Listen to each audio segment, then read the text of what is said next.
Assalamualaikum warahmatullahi wabarakatuh. Sahabat beriman, hidayah Allah Subhanahu wa taala seringkali datang dengan berbagai cara tak terduga dan bisa menghampiri siapapun yang dikehendakinya. Seperti yang dialami oleh seorang mantan anggota geng Yakuza, Taki Takazawa, yang kini mualaf dan menjadi imam masjid besar di Jepang. Bagaimana kisah selengkapnya? Simak video ini hingga akhir, semoga ada hikmah yang bisa kita petik.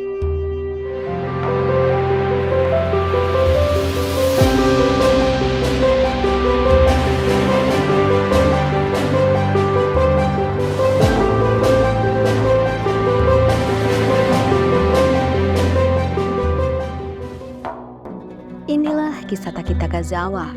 Di Jepang, dia terkenal dengan seniman tato atau tukang tato yang merupakan gangster yang menakutkan. Namun, ia sekarang menjadi imam besar di Jepang.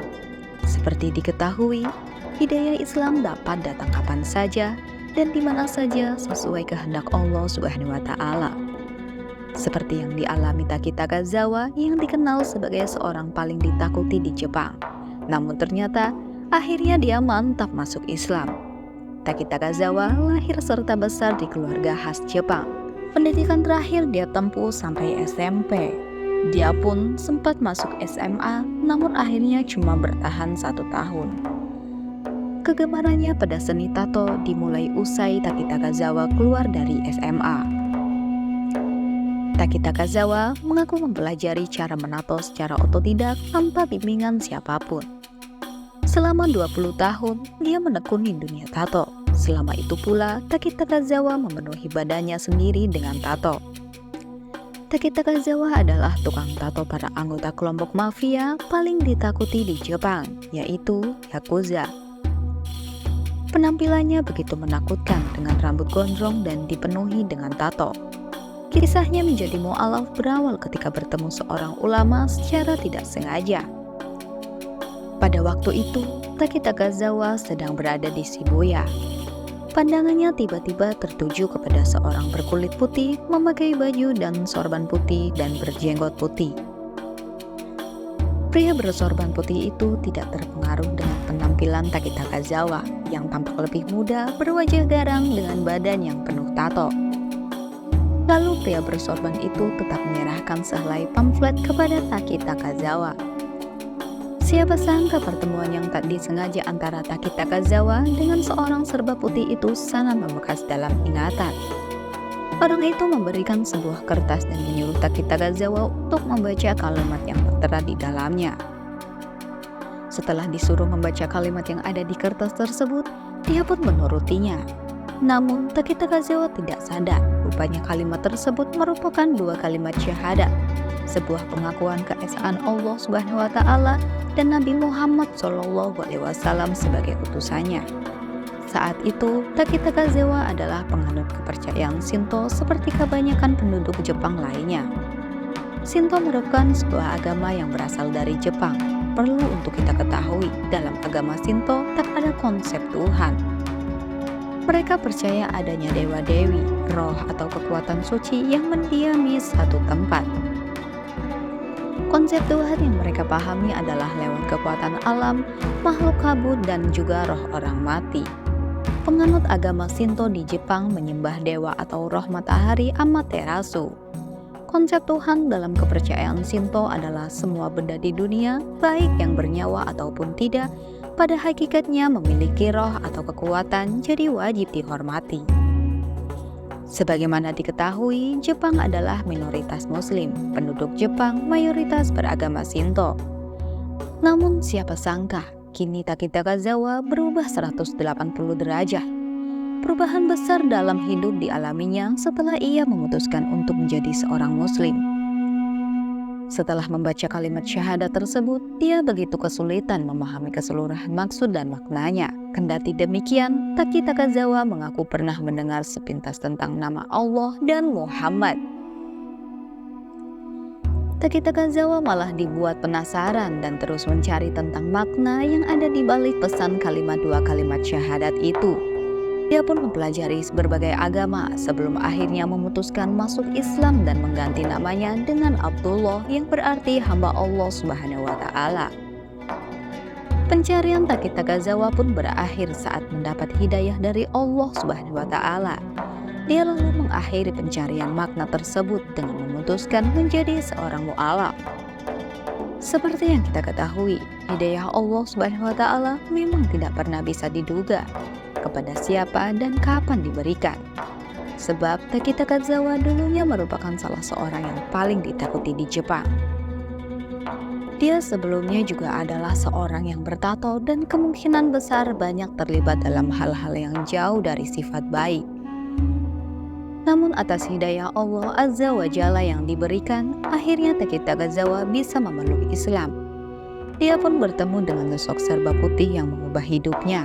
Setelah 2 tahun menjadi muslim, Taki Takazawa akhirnya bisa bertemu kembali dengan pria yang dulu memberikannya tulisan 2 kalimat syahadat itu.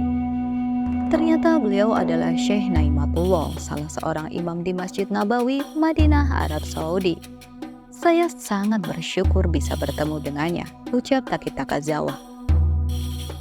Dalam pertemuan itulah sang imam Masjid Nabawi meminta Taki Takazawa melaksanakan ibadah haji dan menimba ilmu agama di kota Mekah selama beberapa tahun. Setelah mantap dengan Islam dan menimba ilmu di kota Mekah, kini Taki Takazawa telah menjadi imam besar di sebuah masjid di wilayah Kabukicho, Tokyo, Jepang. Dulu dia berjalan penuh bangga dengan gaya rambut dan lengan pendek yang sengaja dipakainya demi memamerkan tato. Kini Islam telah mengubahnya. Gaya rambut stylish kini sudah lama hilang, tertutupi oleh sorban. Meski badannya masih penuh dengan tato, namun tak lagi ia pamerkan. Semua tertutup jubah lengan panjang. Taki Takazawa pernah berucap, "Saat saya lahir, saya sudah menjadi seorang muslim. Saya sekarang berusia 39 tahun. Selama 35 tahun, saya muslim yang tertidur. Dan kemudian 4 tahun yang lalu saya bangun. Rasanya sungguh sangat menyenangkan ketika saya bangun." Sahabat beriman, dari kisah Taki Takazawa kita dapat berkaca berapa banyak dari kita yang masih tidur. Kapan kita harus benar-benar bangun untuk menyampaikan dakwah Islam atau belajar tentang Islam jika kita masih belum muslim? Pada dasarnya, semua bayi yang dilahirkan adalah dalam kondisi fitrah Islam. Kata fitrah yang berarti penciptaan atau kejadian, sehingga fitrah manusia adalah kejadian sejak awal atau bawaan sejak lahir. Setiap anak yang lahir dari rahim ibunya, semua dalam kondisi fitrah. Karena dalam kondisi fitrah, setiap anak pada mulanya menyukai kebaikan dan membenci keburukan. Sebagai contohnya yaitu, anak-anak itu fitrahnya jujur, amanah, santun, dan tidak suka mencaci maki, tidak suka berbohong, tidak suka sifat-sifat yang tidak terpuji lainnya. Hal tersebut sesuai dengan firman Allah Subhanahu wa Ta'ala. Maka hadapkanlah wajahmu dengan lurus kepada agama Islam sesuai fitrah Allah Subhanahu wa Ta'ala. Disebabkan Dia telah menciptakan manusia menurut fitrah itu. Tidak ada perubahan pada ciptaan Allah Subhanahu wa Ta'ala. Itulah agama yang lurus. Tetapi kebanyakan manusia tidak mengetahui. Quran Surat Ar-Rum ayat 30. Kata fitrah Allah Subhanahu wa Ta'ala pada ayat yang dimaksud adalah ciptaan Allah Subhanahu wa Ta'ala. Melalui ayat tersebut dapat dipahami pula bahwa manusia dilahirkan dengan naluri keimanan kepada Allah Subhanahu wa Ta'ala dan siap menerima Islam dalam penciptaannya. Dan sesuai dengan hadis Rasulullah Shallallahu Alaihi Wasallam yang diriwayatkan oleh Abi Hurairah. Dari Abi Hurairah, Rasulullah Shallallahu Alaihi Wasallam bersabda, "Setiap anak dilahirkan dengan kondisi fitrah, kecuali orang tuanya yang menjadikannya Yahudi, Nasrani, atau Majusi." Hadis riwayat Bukhari Muslim. Manusia menurut fitrahnya telah beragama, mengakui dan bersaksi bahwa Allah Subhanahu wa Ta'ala adalah Tuhannya. Maka kalau ada orang yang tidak beragama tauhid, sesungguhnya itu tidak wajar. Biasanya hal ini disebabkan oleh adanya pengaruh lingkungan sekitarnya. Dari kisah ini kita bisa mengambil kesimpulan bahwa semua orang punya masa lalu.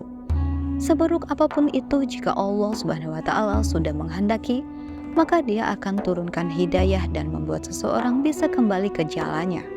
Wallahu a'lam. Semoga dari kisah ini bisa menjadi inspirasi untuk kita semua bahwa seburuk apapun seseorang, jika tiba saatnya mendapat hidayah, maka ia pasti akan berubah menjadi pribadi yang lebih baik. Jadi alangkah baiknya jika bertemu dengan seseorang yang menurut kita kurang baik, janganlah pernah kita menghakimi orang tersebut seolah kita yang lebih baik. Akan tetapi alangkah baiknya jika kita doakan agar dia segera diberi hidayah.